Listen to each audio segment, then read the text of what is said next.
Hi, welcome to the bathtub. You know me, the old masturbator. Suffused with an angelic glow that can only come from natural light and no special effects, no tech, no high tech, nothing. Just a tiny hamster operating this little crappy microphone, which I don't think I even use properly. Pure mountain water, birds fed on pure bird seed and mountain water. And we're talking too much because I want to do this very quickly. We're doing several of them very quickly in the same shirt over about an hour because I've been falling behind. This is one of our vintage SF paperback hodgepodges. It's a vintage paperback SF hodgepodge because when I'm ever busy or can't get anything done or I've got too many things to do, I'd like to pick up an old detective novel or old SF novel. And that's basically what I use for total waste of time. And they're often as good as anything else I'm reading. I've got 3 or 4 books. Most of the stuff I read, again, I have to apologize because I haven't read hardly any science fiction and probably almost no detective fiction since it was published before the 60s. I read all the stuff I read as in high school or was being published when I was in high school, like in the 60s and 70s. I read a lot of these writers. And I haven't really caught up with anything past that. So excuse me, it's all for old farts. Old paperback farts like me and many of our viewers like this sort of stuff. I want to start off with the best one I read. We talked about the great C.M. Cornbluth, author of The Marching Morons. We talked about Space Merchants. He and Frederik Pohl wrote a very funny satire on advertising called The Space Merchants, which still holds up. It has weaknesses, but it still holds up as a comic novel today. And I always liked Cornbluth a lot, and the work that Pohl did with Cornbluth I tended to like. I had never had really positive feelings about Frederik Pohl in terms of a writer. I didn't dislike him. He was a sort of an important editor besides being a writer. He published a lot of work. I always found his writing a little bit hard to follow sometimes, just a little jumpy to me. And again, it may have just been me, or it may have just been my affection for Cornbluth, who I love so much because of some of those short stories. Pure mountain water,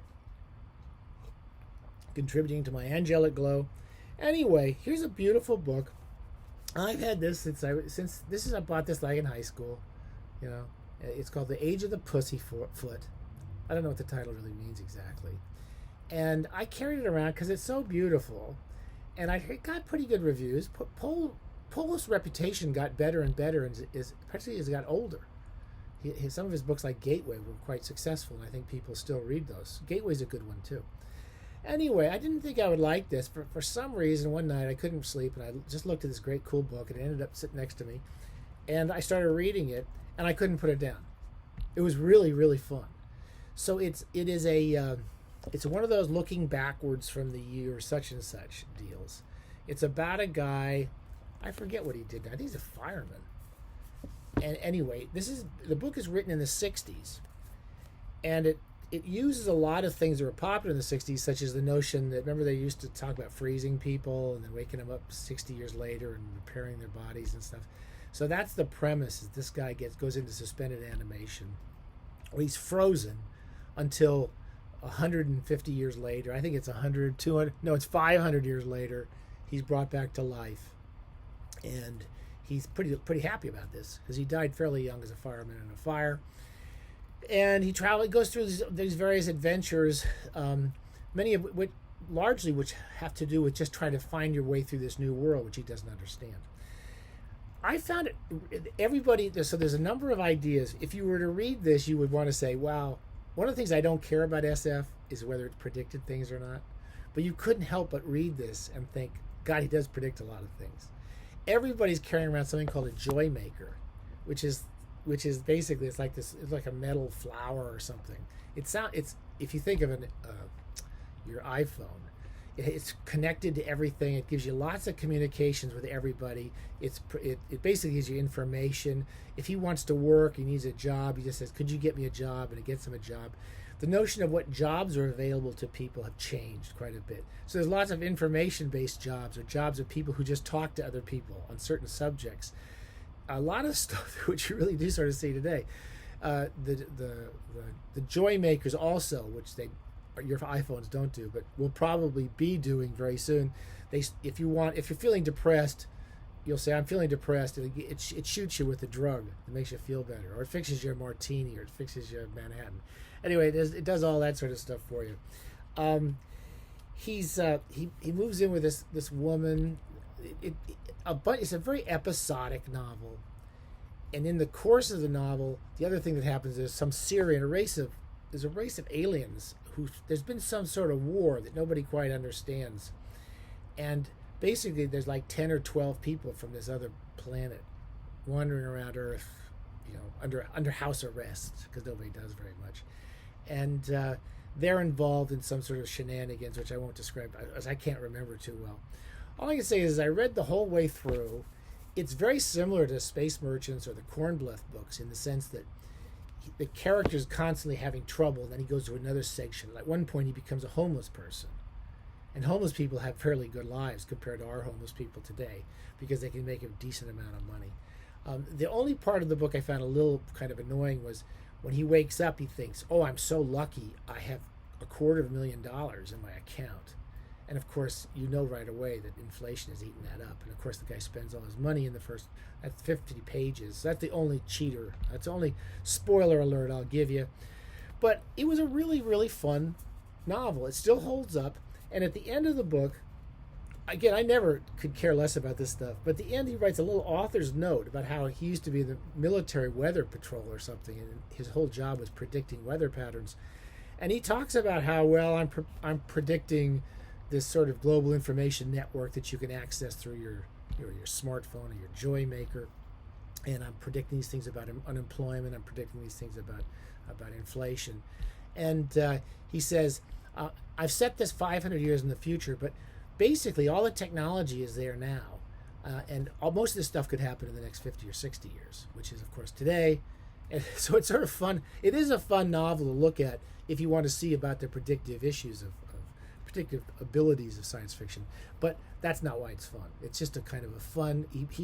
Pohl and Kornbleth both knew how to, move a story along, bang, shift directions, bang, shift directions again, take you through this whole society very quickly and very pleasurably. I enjoyed the book a lot, and I'm going to check out more Pohl. I read this, The Big Time by Fritz Leiber. I read this as a kid. It's very short. It won the Hugo Award. It was originally an ace double, and I liked it when I went as a kid, and I liked it now. It wasn't my favorite Fritz Leiber book. I kind of wanted to read it again to see if I liked it more. I didn't like it any better. I liked it, but it wasn't my favorite Fritz Leiber.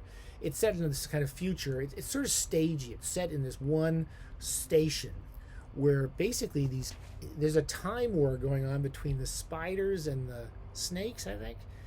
And these two, I don't remember exactly what they're doing, but somehow they employ human beings and aliens to fight in these different time streams and time zones and go back and change history for each other, blah, blah. And it's all set in this one place where basically the narrator's a woman she's basically like a, what you call a USO person. She helps the soldiers relax when they come back from these horrible wars. So it's an interesting, odd little book. And I liked it, but I wasn't as wild about it as I would like to have been, as I am about many Fritz Leiber books. I was a big Ursula Le Guin fan when I was a kid. I had not read much Ursula Le Guin in 50 years.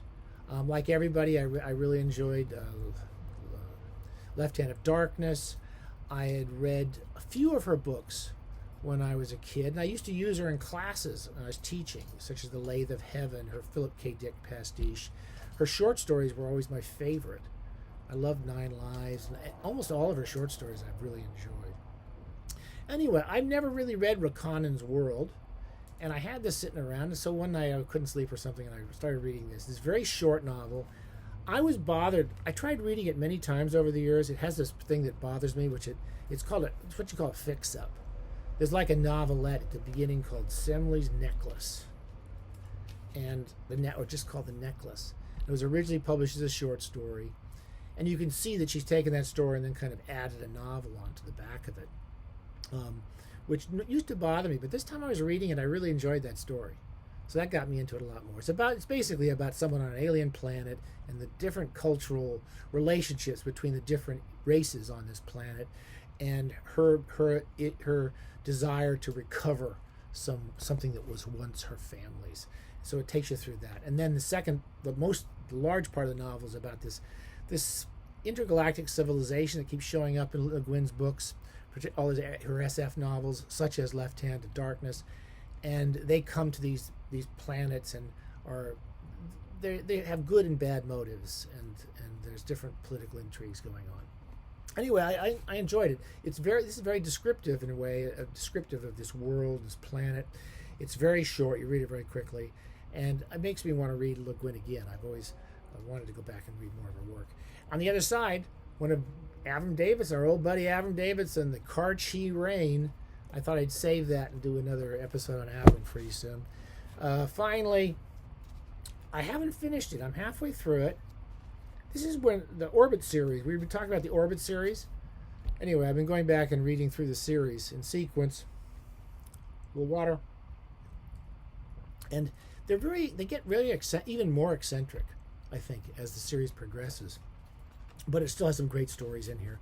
It starts off with a very weird story called Horse of Air by Gardner Dozois, who had a really kind of lush and peculiar prose style.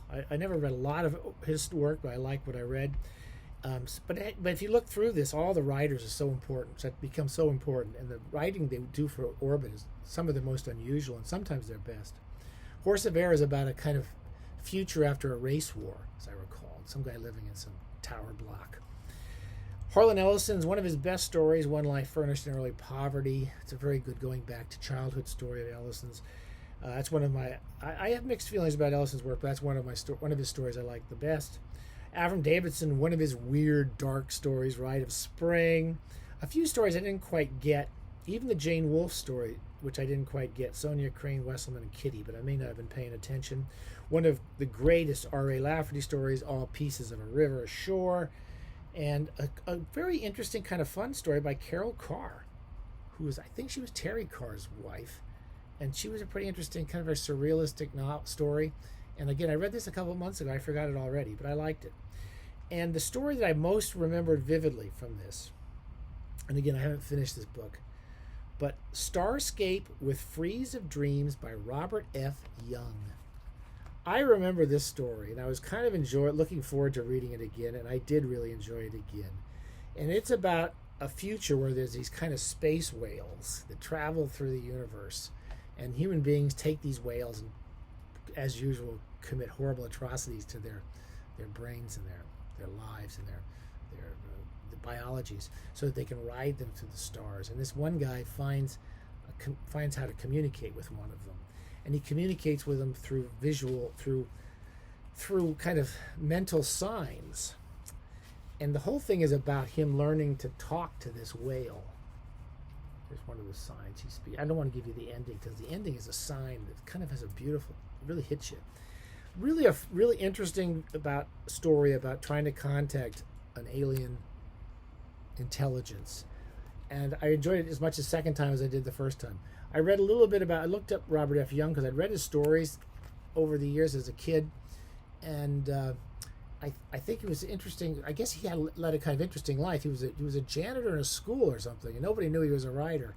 And he kind of produced these really interesting stories and novels, which probably deserve being remembered. Certainly from Starscape with Frieze of Dreams was one of my favorite stories from that period. All right, that's it. Just a bunch of hodgepodge, just a bunch of SF. It just happened to fall off my shelves because when I was wanting to do something, it's totally out of date. All of it's out of date, just like me. Not young and cool and trendy like Dodo. Stay safe.